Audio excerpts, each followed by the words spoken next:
Since 1932, the average turnout of the US voting age population has been around 55.95%. The lowest was 40.49% in 1996 and the highest was 62.8% in the 1960 and the 2020 elections. 2020 turnout was over 155 million people, about 62.5% of the possible total of all who could have voted. America's democratic system has long been revered as a beacon of hope and freedom around the world. From its earliest days, the US has been considered a pioneer in democratic values, shaping the course of modern history. The concept of democracy as we know it today was largely influenced by American law, encompassing the ideas of liberty, equality and representation, so it's only natural to ask, does America still hold the title of the world's greatest democracy, and does the US democracy deserve that title? Today, American democracy faces a multitude of challenges that threaten its very foundation. One of the most pressing issues is the growing polarisation of the political spectrum. This partisan divide has become so wide that it is almost insurmountable. It not only hinders the effective governance of, but it also fosters an environment of mistrust and hostility. Another significant obstacle is the widespread disenfranchisement of certain groups, often along racial and socio-economic lines. The voting rights of marginalised communities are frequently suppressed, undermining the fundamental principle of one person, one vote. Moreover, the proliferation of misinformation and disinformation has become a menace to a democratic discourse. The ease with which false information can spread has led to the erosion of trust in institutions and the manipulation of public opinion. Additionally, the outsized influence of money in politics has created a system where those with the deepest pockets often wield the most power. The erosion of trust in institutions and the normalisation of misinformation have also had a profound effect and impact on the democratic process. The 2020 election for instance, was marked by widespread allegations of voter fraud and election interference. While such claims were largely debunked, they contributed to an atmosphere of uncertainty and distrust. Furthermore, the COVID-19 pandemic exposed the vulnerabilities of the American healthcare system and the government's response to the crisis at the same time. However, the pandemic also brought out the resilience of the American people and the ability of the system to adapt to unprecedented changes. On the other hand, public trust in government has been fluctuating over the years. While there have been moments of increased trust, such as in the aftermath of 9/11, there have also been periods of heightened scepticism, particularly during times of economic uncertainty. A significant moment that encapsulates the current state of US democracy is the January the 6th Capitol insurrection. The storming of the Capitol by a violent mob of Trump supporters was a jarring reminder of the fragility of democratic institutions. It highlighted the dangers of unchecked political rhetoric and the violence that can ensue when emotions are inflamed. The event was met with widespread condemnation, but it also sparked a necessary conversation about the need for civic education and the importance of protecting democratic norms. Another trend that has gained significant attention in recent years is a fight for voting rights. The passage of landmark legislation such as the John Lewis Voting Rights Advancement Act has been hailed as a crucial step in ensuring that all citizens have equal access to the ballot. I have to ask, I wonder how long it's going to be before the Republicans decide to repeal it. The US is the only democracy in the world when the national leader is elected by an electoral college, an archaic system, and not by a candidate winning a majority of votes. In every other major democracy, the leader is determined by the person who wins an absolute majority of over 50% of all the valid votes cast, or the largest percentage, a plurality of all the valid votes. The US is the only major democracy in the world I could find where a political party actively works to make voting more difficult.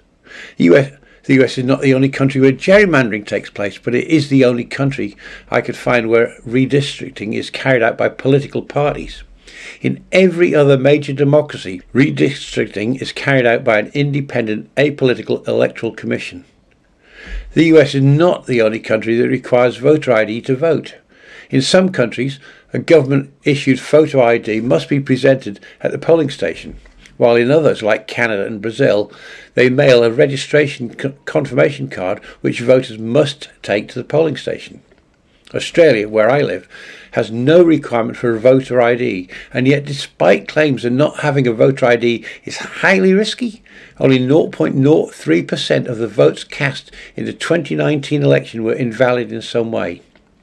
A truly democratic country would have its national leader elected by a majority or a plurality of the electorate. It would make voter registration easier. It would make voting simpler. It would have an independent, apolitical redistricting commission and would outlaw gerrymandering. A truly democratic nation would not discriminate on the grounds of race, ethnicity, religion, sexual orientation, socio-economic status, etc. Despite his atrocious record between 2017 and 2021, as we all know, on November the 5th, 2024, the US elected a fascist wannabe dictator, Donald Trump, as president. During his first regime, his major achievement was to reduce the tax paid by wealthy people like himself and big corporations, all at the expense of the average American citizen.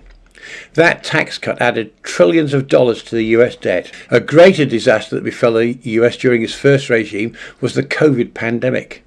Trump can't be blamed for the pandemic occurring, but he most certainly can and should be blamed for the way he mishandled the pandemic when it hit the USA. It was directly due to his gross incompetence and lies about COVID that over 1 million Americans died.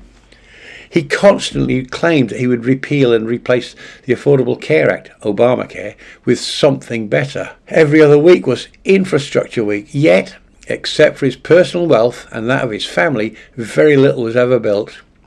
He appointed 3 justices to the Supreme Court expressly for the purposes of overturning Roe v. Wade, a woman's right to choose. The 2022 Dobbs decision achieved just that. As a direct result of Trump pandering to the Christo-fascist evangelical Christian movement, women have died because they couldn't get the care they needed to save their lives. Women have had to cross state lines to seek health care, often risking imprisonment in states like Texas. Even 12-year-old girls who were pregnant after being raped by a relative were denied abortions in their home state. Trump boasted about how proud he was that he had achieved the overturn of Roe v. Wade, and while doing so claimed that everyone wanted it overturned and that all the best legal minds agreed. The 2024 election campaign, as many expected, was rife with lies from Trump. He claimed that on day one he would stop the Ukraine war, reduce grocery prices, begin the largest deportation in US history, end the electric vehicle mandate, close the border, end birthright citizenship, and around 54 other equally stupid claims. At the time of recording this video, Trump has signed 103 executive orders and has at least 159 lawsuits filed against his regime for the outrageous flouting of the law and the Constitution.